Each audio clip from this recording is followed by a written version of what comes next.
먼저 이렇게 영광스러운 자리에 설 수 있게 저에게 기회를 주신 윤상현 의원님께 감사 인사를 드리겠습니다.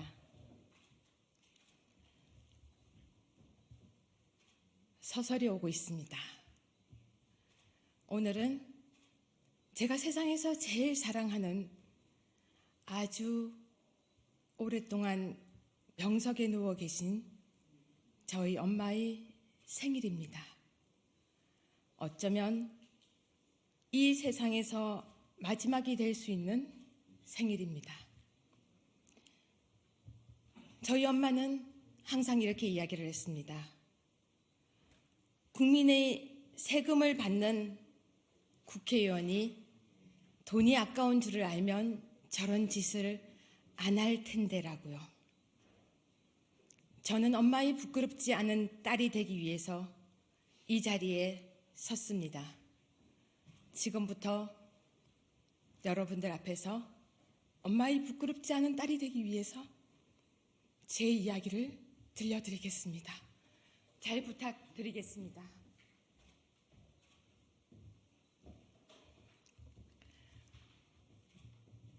존경하고 사랑하는 대한민국 국민 여러분, 그리고 당원 여러분. 대한민국 헌법 제1조 제2항. 대한민국 주권은 국민에게 있고 모든 권력은 국민으로부터 나온다. 여러분, 저는 지금까지 유권자로 살아왔었고 대한민국의 권력은 국민으로부터 나온다고 믿었던 법학자여 유여해였습니다. 잘못한 기차로 저는 많은 곳을 돌고 돌아 이제 제가 무엇을 해야 할지 저희 소명을 사명으로 깨닫고 다시 전투력으로 무장한 유여해 지금 이 앞에 섰습니다. 여러분들께 다시 유여해 인사드리겠습니다.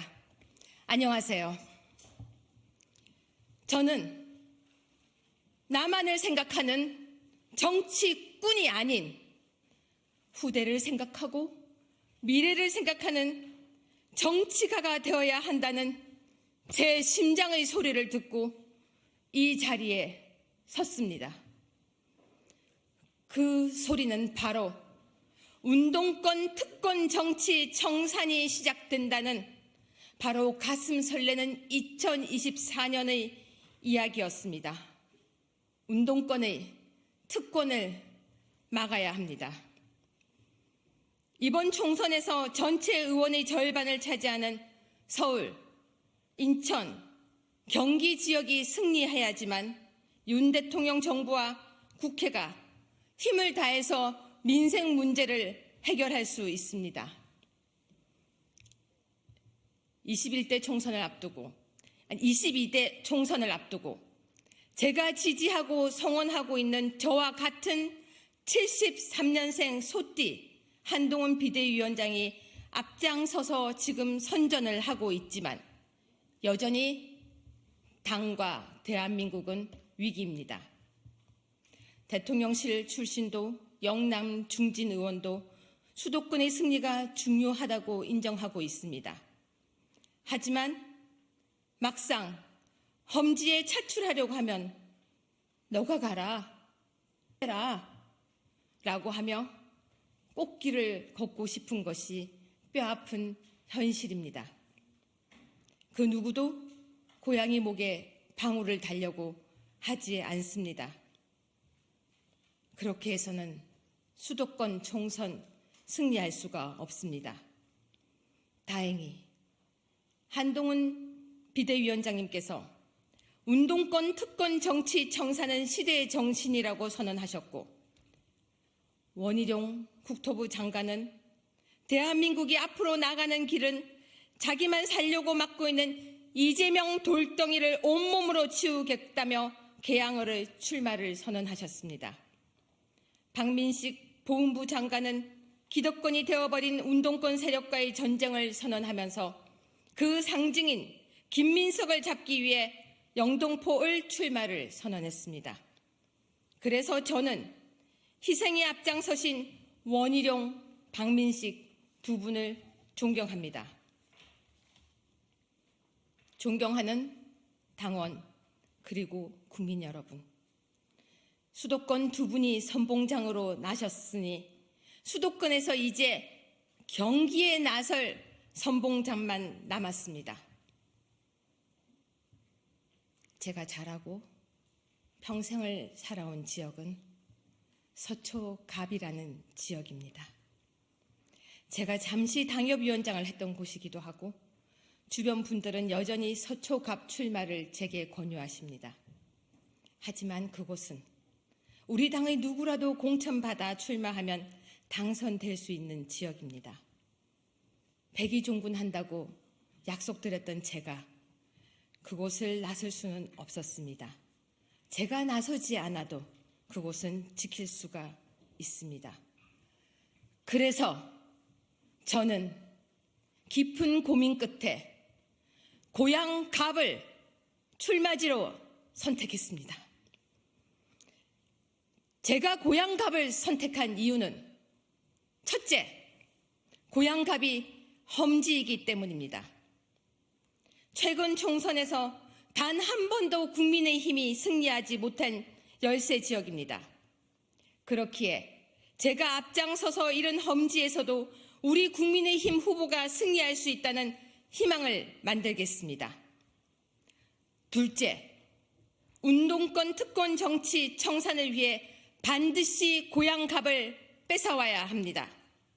한동훈 비대위원장님께서 말씀하신 운동권 특권 정치 청산을 위해서는 민주당 운동권 축출만으로는 부족합니다.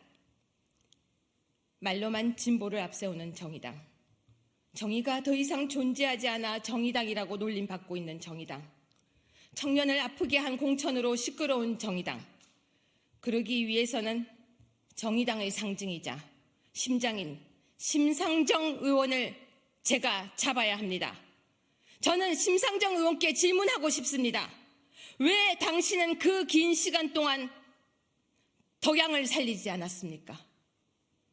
심상정 의원이 지난 10여 년 동안 고향 시민의 사랑을 받으며 덕양 주민을 희생양 삼아 자신의 중앙 정치를 하느라 영끌족의 무덤이 되어버린 주거 현실, 그리고 발전 없이 계속 얽혀있는 교통 상황, 일산에 밀려버린 주거 환경, 더 이상 덕양구는 심상정이라는 정치인이 숨어 쉴 수 있는 심장이 되어서는 안 됩니다. 정의당과 심상정의 정치 생명을 이번에 반드시 끊어내야 그곳이 청년들이 숨 쉴 수 있는 곳이 될 수 있는 것입니다. 셋째, 저는 절망이 아닌 희망을 주는 덕양을 만들고 싶습니다. 젊음이 가득한 젊은이들이 숨을 쉬고 아이를 낳아서 키울 수 있는, 고향이 집값이 싸서 이사가는 곳이 아닌 정말 내 아이를 키울 수 있는 곳이 되어야 한다고 생각합니다. 저는 덕양은 서울로 편입될 수 있는 최적의 조건, 메가 서울이 되면 제일 먼저 편입된 살기 좋은 곳, 아이를 낳아서 키우고 그 아이가 나이가 들어 학교를 다니고 내가 그곳에서 나이가 들어도 편안하게 살 수 있는 곳이 덕양이 되어야 한다고 저는 생각을 했습니다. 돌고 돌고 돌아봤습니다. 충분히 발전될 수 있는 덕양이 심상정이라는 한 사람으로 인해서 정말로 영끌족의 무덤이 되어가고 있는 것을 참을 수가 없었습니다. 그래서 저는 국회의원 한 명이 국민을 웃게 하고 국민을 행복하게 할 수 있는 곳이라고 생각하고 그것이 정치라고 생각하기 때문에 이 세 가지 이유로 고향갑 출마를 선언합니다. 존경하는 국민 여러분, 그리고 당원 여러분, 한동훈 위원장께서 22대 총선 공천 과정에서 증오를 야기하는 발언이나 막말을 사용하는 분들의 자리는 국민의힘에 없다고 밝혔습니다. 저는 전적으로 동의합니다. 이제 국회도 분노와 정오를 이용하는 정치, 말싸움의 정치, 자기들 기득권을 위한 정치, 모든 것을 다 버리고 국민을 살려야 합니다. 경제가 너무 어렵습니다. 국민들은 지금 대출금 갚는 것도 전전긍긍하고 있습니다. 물가 올라가는 것도 너무 힘듭니다. 그런데도 불구하고 국회의원들은 자기들 표 때문에 정신을 못 차리고 있습니다. 국민들은 정치인들 싸움이 지긋하다고 이제는 쳐다도 보기 싫다고 이야기를 합니다. 저는 40대 초중반의 젊은 나이였던 2017년도 과분하게 자유한국당의 최고위원에 당선되었지만 너무 안타까워서 당을 위한 조언이라고, 그리고 당을 위한 정말 절실한 비판이라고 생각하고 했던 제 행동들이 문제가 되어서 제명을 당하는 큰 아픔을 겪었습니다. 하지만 돌이켜 생각해보면 저희 그 억울함이 임진왜란 중 3군 수군 통제사에 올랐다가 하루아침에 삭발던직 당하고 백의종군하게 된 이순신 장군의 억울함에 비할 것이 아니었습니다. 정치 초년생이었던 제 부족함이 큰 원인이었습니다. 그래서 저는 정말 어렵게 당에 복당하면서 백의종군을 선언하였고 1년 반 동안 반성과 자숙의 시간을 보냈습니다. 품는 그릇의 정치, 인내의 정치를 이제 하겠습니다. 이순신 장군을 본받아 성공후사의 마음으로 험지인 고향갑 국회의원 출마라는 헌신과 도전의 길에 나서게 되었습니다. 이 자리에서 한 번 더 그 당시 저로 인해서 마음 아팠던 모든 분들께 제가 다시 한번 사과를 드리겠습니다. 존경하는 국민 그리고 당원 여러분, 국회의원의 가장 큰 특권은 불체포가 아니라 바로 법을 만들 수 있는 입법권입니다. 우리 피 같은 세금으로 국회의원들에게 좋은 법을 만들어 달라고, 우리를 잘 살게 해달라고 뽑은 것입니다. 법은 여러분의 생활입니다. 잘못 만들어진 법은 폐지하기도 힘듭니다. 제가 국회 법제관으로 근무하던 시절 그 문제점을 통감하고 당신을 위한 법은 없다라는 책을 썼습니다. 그 당시 제가 이 책을 쓰면서 국회 입법 과정 문제점을 비판하고 이야기했습니다. 재탕법안, 뺏기기 법안, 고민 없는 법안을 만들면서 입법비를 받는 국회의원들 자신이 발의 동의한 법인지도 모르고 반대하는 그 모습을 보면서 저는 비통했었습니다. 저는 국회 법제관으로 제가 일했던 경험을 살려서 국회의원이 되어 밥값하는 국회의원, 당신을 위한 법을 만드는 국회의원이 되겠습니다. 법은 당신이 태어나서 죽는 그 순간까지, 아니 죽어서도 법의 테두리 안에서 살아갑니다.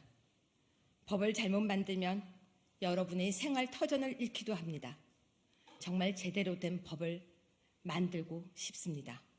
특히 저는 SNS를 통해 자행되고 있는 손가락 살인자들을 엄벌하고 피해자를 보호할 수 있는 입법을 제일 먼저 만들겠습니다. 저는 가짜 뉴스와 SNS상의 명예훼손과 모욕의 피해자였습니다. 긴 세월 동안 그 모욕범들 때문에 많이 힘들었었습니다. 지금도 가해자들을 조롱하며 자유롭게 손가락 살인을 하고 있고, 저는 결국 그 범죄자들을 잡아내고 구속시키는 과정을 책으로 적어냈습니다. 제가 직접 피해자이다 보니 현행법은 문제가 너무 많습니다. 저는 국회의원이 되어서 명예훼손과 모욕, 인터넷상의 관련 법을 모두 정리해서 탄탄하게 만들고, 표현의 자유는 보장하되 상습적인 명예훼손과 모욕도 스토킹 범죄에 포함을 시키겠습니다.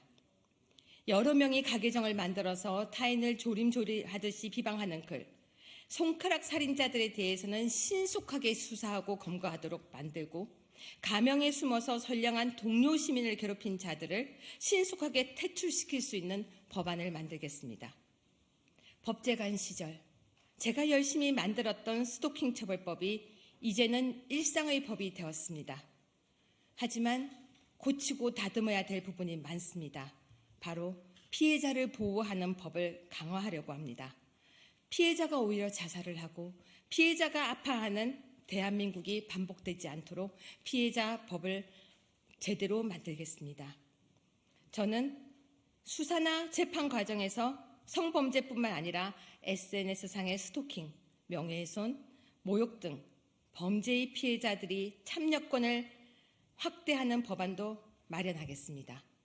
수사 및 재판 등 절차에서의 피해자 보호 및 권리에 관한 법률을 반드시 통과시키겠습니다.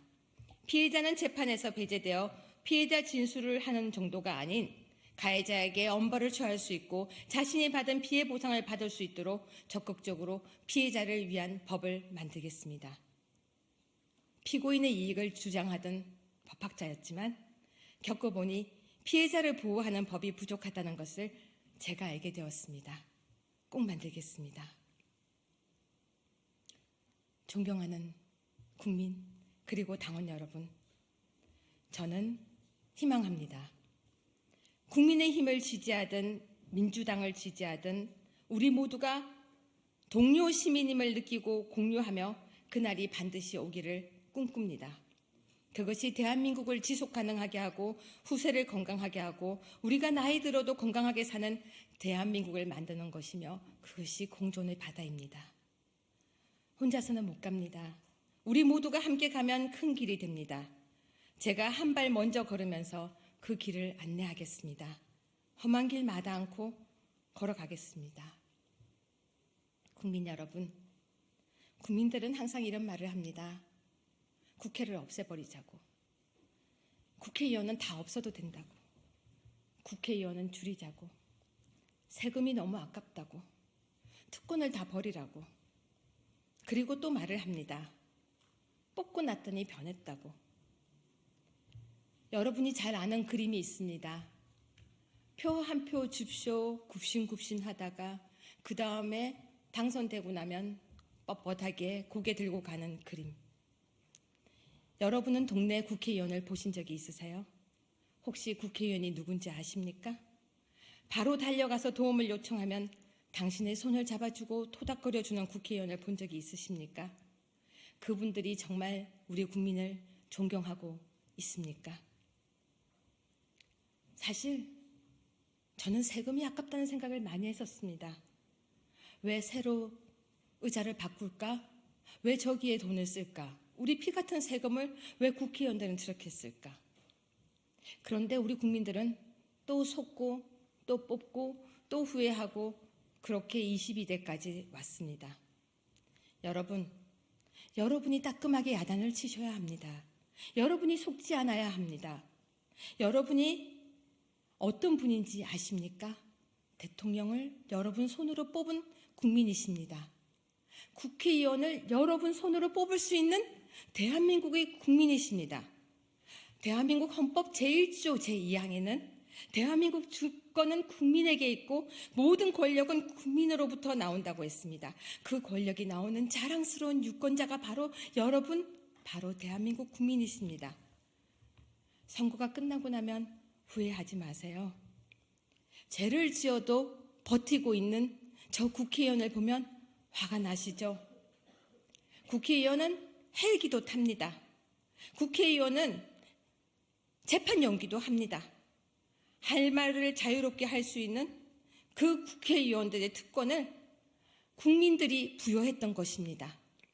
여러분, 제가 생각하는 국회의원은요, 국민이 힘들 때 이야기를 들어주고 해결하기 위해 애쓰는 해결사 같은 슈퍼맨이었으면 좋겠습니다. 우리 마을, 우리 동네 어려운 곳, 젊은 청년들이 고민을 들어주고 커다란 나무 같은 국회의원이었으면 좋겠습니다. 나이 드신 어르신들 외롭지 않게 대응책을 만들어주는 따뜻한 어른 같은 국회의원이었으면 좋겠습니다. 김장 때 고무장갑 끼고 김장을 하는 것보다 연탄을 나르는 모습보다 정말로 아픈 국민, 아픈 나이 동료들에게 손을 내밀어주는 국회의원이었으면 좋겠습니다. 아, 내게도 저런 국회의원이 우리 동네에 있었지라는 국회의원이었으면 좋겠습니다. 저는 그런 국회의원이 되고 싶습니다. 강함을 이길 수 있는 것이 부드러움이라는 것을 저는 알게 되었습니다. 전투력은 강한 말과 강한 몸짓이 아닌 단단한 심장과 따뜻한 머리, 그리고 두 팔 가득 안아드릴 수 있는 나이 굴하지 않는 마음이라는 것을 저는 깨달았습니다. 대처와 메르칼, 그리고 유경수 여사님을 더한, 그러면서 이순신 장군의 결기를 가진 유여해가 여기 오늘 출마 선언을 했습니다. 여러분들을 향해서. 왜 우리에게 멋진 정치인이 없냐고 한탄하고 울지 마세요. 보수의 품격을 제가 보여드리겠습니다. 제가 유여해가 처음에 여러분에게 드렸던 약속이 있습니다. 머리 하지 않겠다고 이야기를 드렸었습니다. 이제 머리 안 하겠습니다. 구두 안 신을 겁니다.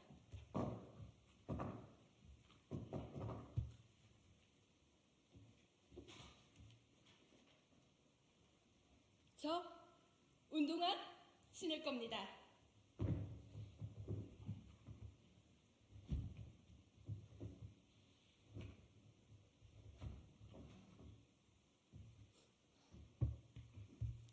그 약속 제가 지키겠습니다.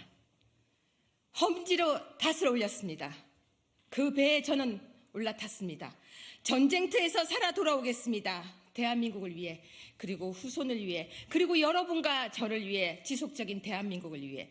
유권자들이 입을 보면서 뛰는 것이 아니라 국민 여러분의 심장 소리를 들으면서 달리겠습니다. 원희룡, 박민식, 그리고 류여해, 우리 삼총사가 인천, 서울, 경기 수도권 선거 승리를 위해서 선봉이 되겠습니다. 여러분, 저를 응원하고 도와주세요. 우리 함께 대한민국을 바꾸어 봅시다. 특권과 기득권이 아닌 흑수저도 가진 것이 없는 저도, 아무런 인맥이 없어도 국민이라는 여러분의 힘과 여러분 유권자라는 대한민국 헌법 제1조 제2항에 있는 여러분의 힘과 권리에 의해서 우리 22대 국회는 여러분이 멋진 국회의원을 뽑아서 이제는 없애고 싶은 국회가 아니라 정말 필요한 국회를 우리 한번 만들어 봅시다. 여러분은 제가 너무나 존경하고 사랑하는 대한민국의 유권자이십니다. 제가 제일 좋아하는 말이 있습니다. 바로 할 수 있다라는 말입니다. 여러분들과 함께 대한민국을 정말 멋진 대한민국으로 만들어 보았으면 좋겠습니다. 여러분에게 제가 긴 시간, 대한민국은 국회의원이 전쟁터가 아닌 국민의 공존의 바다라는 것을 이야기 드렸습니다. 대한민국 국민 여러분, 국회의원은 저와 여러분이 뽑아서 대한민국을 멋지게 만들 수 있습니다. 감사드립니다.